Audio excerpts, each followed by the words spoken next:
中华民国空军广播，位于台湾西南空域，高度4000公尺的中共军机，注意，你已进入我空域，影响我飞行安全，立即回转脱离。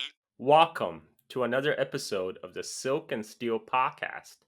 Today we're gonna do a quick reaction video to the news. Just today, the all the mainstream media is buzzing with China sending fighter jets into Taiwan quote unquote airspace, and people are talking about pending war.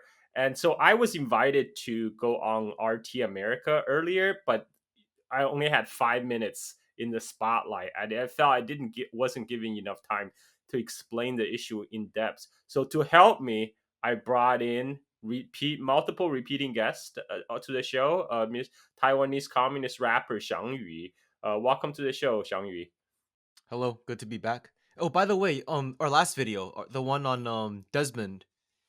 Desmond Strong, that's a corrupt Chinese billionaire. Yeah, one of the comments was, why do you keep on introducing me as Taiwanese communist rapper? He was like, are rappers just inherently not communist? Well, I mean, something to make you stand out, right? I mean, like, Yeah, I don't know, but to be honest, I mean, most rappers nowadays like aren't like specifically spreading a like communist ideology. So yeah, exactly. I mean, is there another preferred way you would want me to introduce you as, or is communist rapper fine? communist rapper, political commentator. No, Yes. just kidding. Okay. Awesome. Communist rapper and political commentator Xiangyu, all the way from Taiwan. Well, you're from US right now, but okay. So let's talk about this. The reason why I want to do this show, in addition to my appearance on RT America, is they really did not use a infographics I sent them, which is a Taiwan's ADIZ zone, the Taiwan Air Defense Identification Zone, which is what the mainstream media has been referring to as Taiwan Airspace. So, just one look at the map of Taiwan's ADIZ, you will see how ridiculous it is, because half of which is lay in on the mainland China. I mean, it's not even over the waters; it's on the land of mainland China, province of Fujian, Zhejiang, and Guangdong. Right. So I posted that on Twitter, and a lot of smart asses are saying, but you're missing the detail. They're not complaining about the flight in China, in the mainland China themselves. They're complaining about uh, the cross into the southwest corner of Taiwan ADIZ. So first of all, I like to explain the difference between ADIZ and what people normally think of as national airspace. Uh, ADIZ is not territory. Um, it's not territorial airspace. It's something that any nation or anybody can unilaterally declare. There's no international law regarding ADIZ. This is actually first came up by United States in 1950. 1950 declared United States unilaterally declare a whole bunch of zones uh, adjacent to its territory and say, okay, these are our ADIZ zones. If you fly foreign aircrafts flying in, have to identify yourself. So that's the history. And the ADIZs and some other people posted the ADIZ zones around East China Sea. There's like a lot of overlapping between uh, Japan, South Korea, and China's ADIZ zones. They thought it was a gotcha, but it's not, because again, it's United States Armed Forces that set up Japan's ADIZ zones as well as South Korea's ADIZ zones in 1950s during the Cold War. At the same time, when US set up the ADIZ zone over Taiwan, except the ADIZ zone the US set didn't include the Chinese mainland part. Chiang Kai-shek and KMT government decided to make it a square and add in the huge swaths of mainland airspace. So that's why we're here today, to give you the detail in historical context. You want to chime in? Yeah, from my understanding, airspace is like the air above a country's territory. right? And internationally, the People's Republic of China is recognized as the sole legitimate government of China. That includes Taiwan. Now, the only thing is, it doesn't actually administer Taiwan due to historical reasons. Just like the so-called ROC regime that's in Taipei doesn't have control over the mainland, but it still has constitutional claims over the mainland. So, I mean, according to that constitution, its airspace is also not just limited to Taiwan. So And for all the Westerners who say, "Oh, Taiwan is totally its own independent country," where are your country's embassies in Taiwan? None of the U.S. and none of its Western allies has an embassy in Taipei, and that's just a fact. well, they did when they still recognized. But the thing is, when they say, well, the U.S. used to recognize Taiwan. No, the U.S. never recognized Taiwan as a country. It recognized the so-called Republic of China, and it recognized the so-called Republic of China as the government of China. That's where the whole one China policy comes in. You recognize one or the other. And one if you read the DPP's party platform, the current ruling party, one of the things it's written is we want to through democratic means establish a new independent and separate state that I forgot the exact wording, and but that basically fits our reality and our needs. Has that ever happened? No, it hasn't happened. It's a stated goal that's I don't it's not really actively being pursued. But if it's an independent country, then when was the Republic of Taiwan established? Name a specific date. You can't, because it hasn't been established. And if it's already an independent country. That's why Chiang Kai-shek's government actually held China's seat on the United Nations Security Council before 1972, until it was, that it got kicked out. The seat was given to PRC, People's Republic of China. So I mean, and not to mention, people are talking about the PLA flying aircraft over the southwest corner of this the what is it, the ADIZ. But what about the numerous over 100 YouTube flights that the Chiang Kai-shek regime carried out over the mainland? I mean, that doesn't fit the narrative, as Taiwan is this innocent victim of ruthless bullying from mainland China. People don't talk about back in 1949, 1950. Chiang Kai-shek used to send his air force based in Taiwan to bomb Shanghai. And we have footage of this because the Soviet documentary filmmaker Vladislav Mikosha just happened to be in Shanghai after 1949, and he caught the footage of KMT bombing of Shanghai on film, and those air force flew in from airbase in Taiwan, and that also explains why the Taiwan's own ADIZ zone cover a huge swath of the mainland airspace. I mean air um, actual mainland land territory.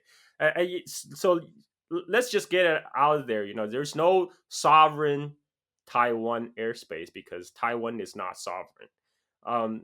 And even given that, the so-called the PLA aircraft flight path, which was published by none other than Taiwan Defense Ministry on their Twitter site, shows that the flight path of PLA aircraft flies nowhere near the island of Taiwan itself. In fact, it was still close. It was still flying closer to the mainland China coast than anywhere close to island of Taiwan. So there's a lot of confusion, and there's a lot of panic, and I think it was intended because first of all, mainstream media, they wanted to catch eyeballs, but at the same time, right now there's an active narrative in the media, especially English language media, to promote cold and hot war with China. Like the 60 Minutes Australia, which we did a reaction video to, they had another video titled War with China, and they specifically mentioned Taiwan as a trigger point.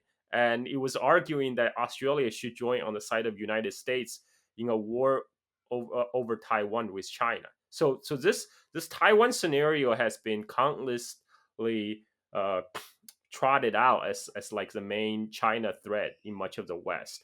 And I'm here to tell you guys the sad news. The liberation of Taiwan is not happening today. It's not happening today. It's not happening tomorrow. Probably not happening this week. and and even to prepare for military operation that would include amphibious landing in Taiwan, such huge undertaking, will be visible to satellites everywhere. It's there's no he will be unmistakable. All that preparation for amphibious landing, all the preparation on the coast, all the army concentration or mobilization on the coast of Fujian and Guangdong, they will be picked up long time ago. This is a very specific military maneuver. What is true is that the PLA flight over the so-called Taiwan ADIZ zone is intentionally to send a message that PRC doesn't recognize Taiwan ADIA zone because it's ridiculous. We look at the map; it's ridiculous. It covers a huge area, surrounding Taiwan, and literally includes all the mainland Chinese coast. The way Beijing sees it is their enemy is not in Taipei. The government in Taipei, the DPP regime is just the US's running dog. That's a perfect way to put it because the current PLA maneuver is not to send a message to Taiwan. It's to send a message to United States and its allies. Because another thing that the media failed to mention, which is what led up to this, is the U.S. There are two U.S. aircraft carriers plus the UK aircraft carrier HMS Elizabeth are now just on are now doing military exercises south of Okinawa, which is very near Taiwan. And today, just before we spoke, this three aircraft carrier battle group actually passed through the Bashi Channel between Taiwan and the Philippines and entered the South China Sea as we speak. So this PLA maneuver is specifically aimed to send a message to United States that um, and also in the past, whenever United States sent its warships to South China Seas through the Bashi Channel between Taiwan and Philippines, PLA always crossed the line into the Taiwan ADIZ zone to send a message. This is not new, right? The war is not breaking out today. Maybe you can show that tweet the American guy brought out. Oh yeah, I'll read it out. I'm gonna put it on the screen, but by a Scott C. Waring. Holy fuck! Here in Taiwan, and he puts the old Chinese flag there. Emoji. I just heard an F-16 fighter jet flying low at high speed of around a third kilometer up.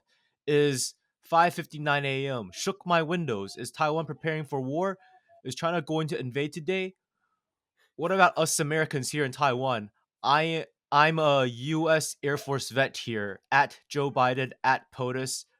Hashtag news. And I love how like his first question is, "What about us Americans here in Taiwan?" And like these people are always like, "Oh yeah, we're Taiwanese people are our friends. We really care about them." But like the first question isn't what about the people here I care so much about? It's what about me? I'm an Air Force. I'm an Air Force veteran. Please save me. Please send me the Marines. Yeah.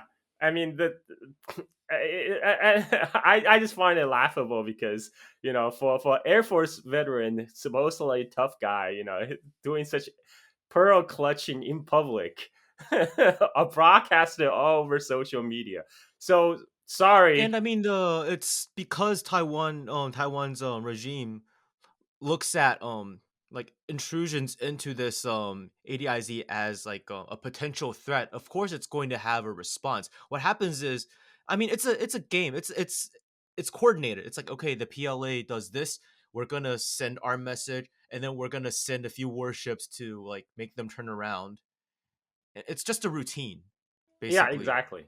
It's like a fire Exactly. drill almost. It's like at Um, school when there's a fire drill, you walk outside with your class in line. It's you go through the motions. That's it.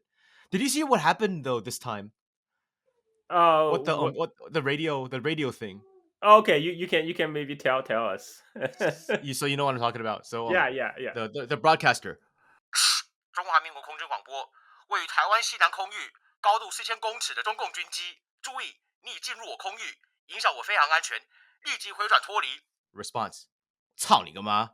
So basically, his the radio announcer like of the Air Force in Taiwan was saying this is the radio broadcast of the Republic of China Air Force to the Chinese Communist aircraft in the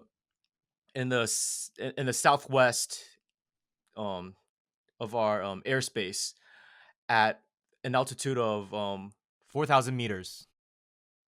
Attention, you have entered our airspace and impacted our 那个飞行安全要怎么说？Wait, say what? 飞行安全 Oh, our flight safety safe. I don't know. the safety of like our whatever like Air please traffic, air traffic air safety. traffic yeah air Yeah. traffic turn around and leave at once and the response was just fuck your mother. It's a classic. That's a classic Usually they Chinese don't. cursing.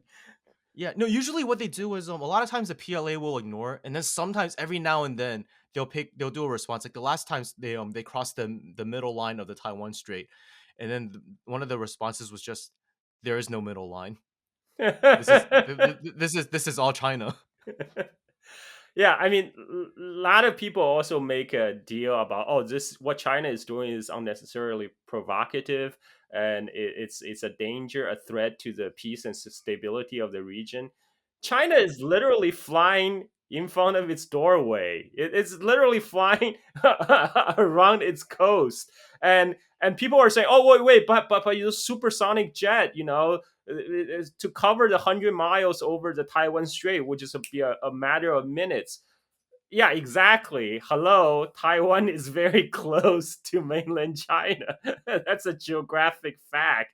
You know, Yes. back before in the Qing Dynasty, before Japanese colonization of Taiwan, the Han people in Taiwan, like let's say I'm in northern Taiwan and you're in southern Taiwan, chances are we'll never meet each other. But and we actually have more contact with the merchants from Fujian than we would with each other. That's how close Taiwan is to the mainland. Even like back before there were airplanes. Yeah, because and Taiwan also depended heavily on mainland to supply a lot of the daily necessary needs. Like the trade was a lifeblood, and it was the trade with the Fujian, especially Fujian and Guangdong province of China. This reminds me, it's kind of like when the DPRK withdrew from the non-proliferation treaty Oh, this is back in recently. the 2000s. No, back in Oh, the okay, yeah, 2000s. yeah, yeah. People were like, "Wow, they're being so aggressive because they're leaving this non-proliferation treaty and developing their nukes." Well, what's in violation of the non-proliferation treaty is a country that's armed with nukes cannot make nuclear threats to a country that doesn't have nukes, right? And Exactly. right before they withdrew, the U.S. under Bush actually ran stimulations on a preemptive nuclear strike on North Korea and an invasion from the south. That to me sounds like a threat. And there was also a survey. I remember it shows a majority of the U.S. public supposedly would support a nuclear strike against North Korea. I mean, it's totally crazy. This is That's a threat, right?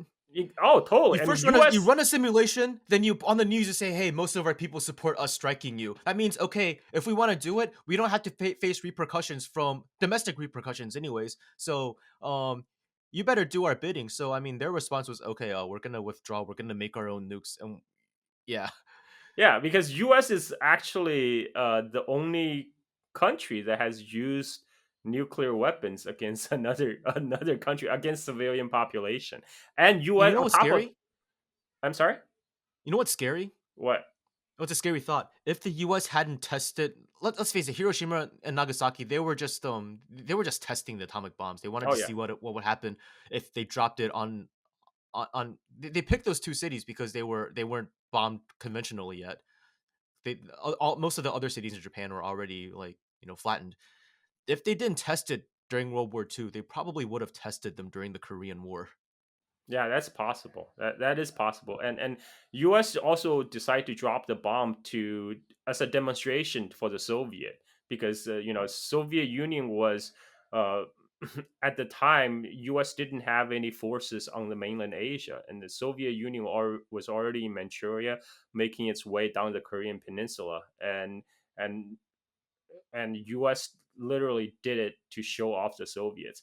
And on top of that, US publicly said you reserve the right to do first use of nuclear weapons in case of conflict.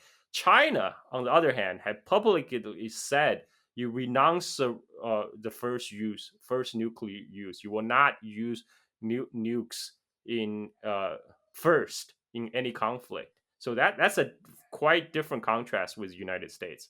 Um, and back to our current topic, and so I if you look at what the actual flight path of the PLA aircraft, they're challenging the Taiwan ADIZ zone, but they're actually flying around the corners and the edge of the zone, which is to let Taiwan know we don't recognize your ADIZ zone, but it's not doing fly over of say Taiwan Island or flying over the city of Taipei, right? So It's pretty far from Taiwan. very far from Taiwan. So this is a lot of it's kind of hypocritical to claim that what China is doing is unnecessarily provocative when US is sending warship thousands of miles on its shore into South China Sea right now, passing through Taiwan, passing just south of Taiwan through the Bashi Channel. And US call that freedom of navigation. So you can say what China is doing is the the air equivalent flight of navigation, right? There's a flight of navigation patrol near Taiwan. Um, I just wish civilian flights didn't recognize the space either, because if you fly from Taipei to Xiamen, it's they're very close, and you could probably get there in like half an hour or less, right? But the flight takes a lot longer than that because they actually have to fly like outside of that zone. They like make a little circle and then land in Xiamen. oh yeah, and before in 1980s, early 90s, when Taiwan just first started communication, allow some flights to China, they couldn't fly directly to mainland China. They have to They fly to couldn't Hong even until Kong. 2008.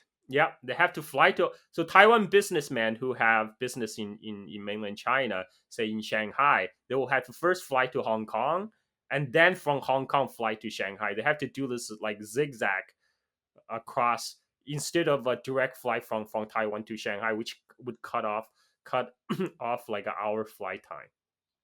And The first time I went to mainland China, it was like a whole day ordeal because you had to fly to Hong Kong first and then fly from there to Beijing. But a direct flight from Taipei to Beijing is only like what 3.5 hours. yeah, that's The correct. last time I went to mainland China in 2005 and 2007, and then I didn't go at all. Like I never gone to mainland China until 2018, and then like I went like quite a few times like between 2018 and like now, and like from Taiwan, and it was just like holy shit. It's like this is so convenient.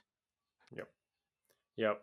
And so, just to reiterate, the current maneuver is not for preparation for invasion of Taiwan, or sorry, liberation of Taiwan, and it's to send a message specifically to U.S., who is currently sending warships through to South China Sea, around through south of bypassing south of Taiwan into South China Sea, and this again, for U.S. to cry wolf about this is extremely hypocritical, considering what's it doing right now. It can refrain from its so-called freedom of navigation patrol, and none of this would happen. But if you are curious as to how this would play, how an all out war between the two sides of the strait would play out, and you want to hear and you don't trust like Chinese sources, I recommend Rand Corporation, not exactly known to be friendly towards the PRC. With expert opinions from like top military brass, there's a book called Air Defense Options for Taiwan, an assessment of relative costs and operational benefits. And yeah, things don't look very good for the Taiwan side. So the wise thing to do would be to not constantly like provoke the mainland just to make your US masters happy. Exactly. Exactly. And because immediately following this, Taiwan so-called foreign minister made some noise about appealing to Australia for help. Oh, fuck that guy. He says Taiwan is preparing for war with China. They're preparing to fight to the end. And they're asking for Australia to come to Taiwan's aid. I don't know which is funnier, that Taiwan is asking Australia for help, or that the Taiwan minister, so-called foreign minister, claimed they would fight to the end. So literally that's like less than 24 hours, right? I mean, These DPP people won't fight to the end. They'll be on the first flights to leave Taiwan if anything bad were to happen. they will pull a Ashraf Ghani. Saigon.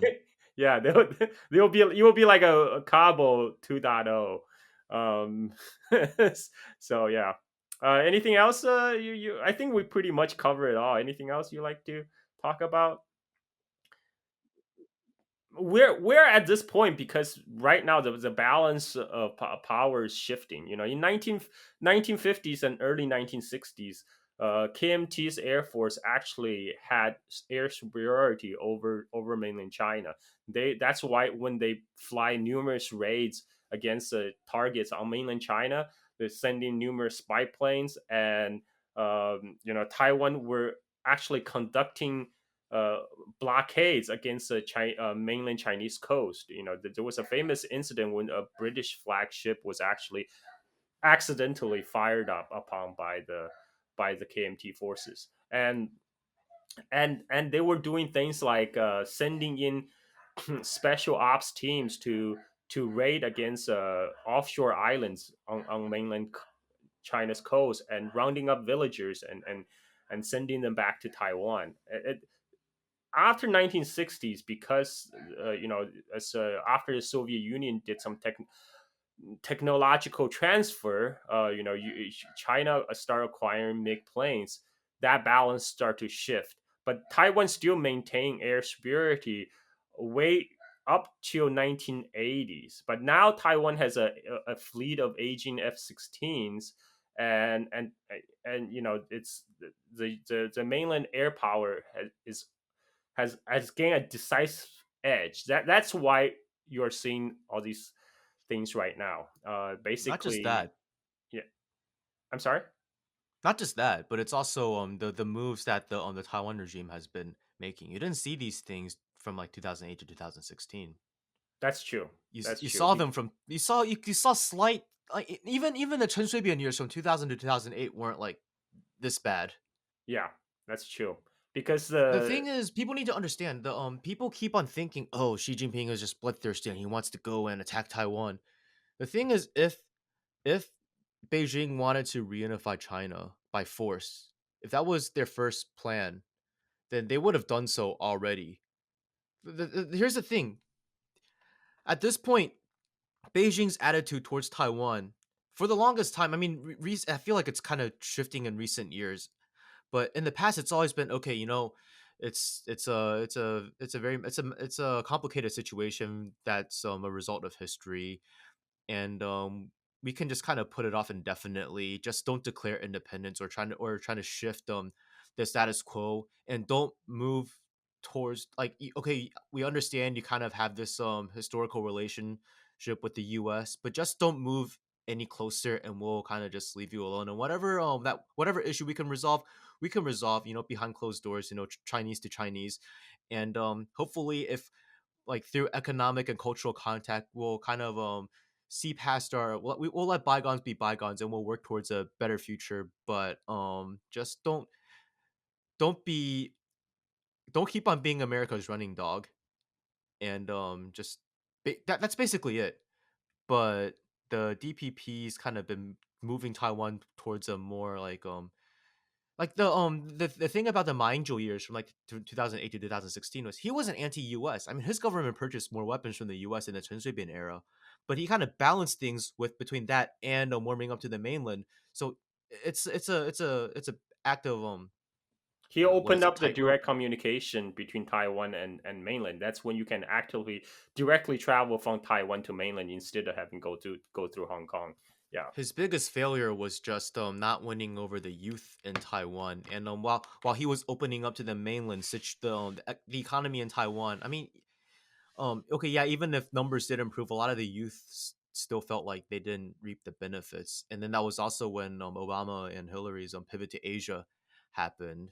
And I have a feeling that the sunflower movement wasn't just an organic movement. They're probably it's too coincidental with the whole pivot to Asia thing to just say, oh, it's just totally no no influence with U.S. foreign policy whatsoever. That was basically the biggest failure. So I mean, yeah, the KMT, a lot of yeah, we hate on the DPP a lot, but at the same time, we recognize that the DPP has been having such an easy time winning over the youth in Taiwan and securing victories is because the KMT has been so useless for such a long time.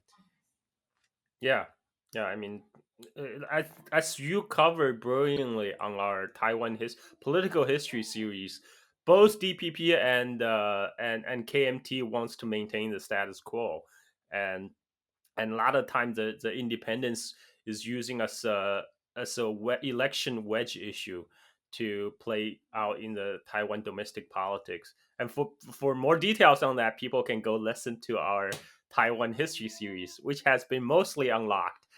We made a playlist. The link in the Yeah, description. yeah. Okay, great. Anything else you want to cover, Xiangyu? I think that's it. Okay, we'll make it short and sweet. 30 minutes. All right, thanks, guys. Thank you for listening. Click like, subscribe, and check out our Taiwan history series. Check out Xiangyu's YouTube channel where he has a lot of great rap contents for you. Check it out when my next album drops. I'm not happy with my the current stuff I have on there anymore. Okay, we'll put that link in the description below. Click like, subscribe. Okay, thank you. Bye bye.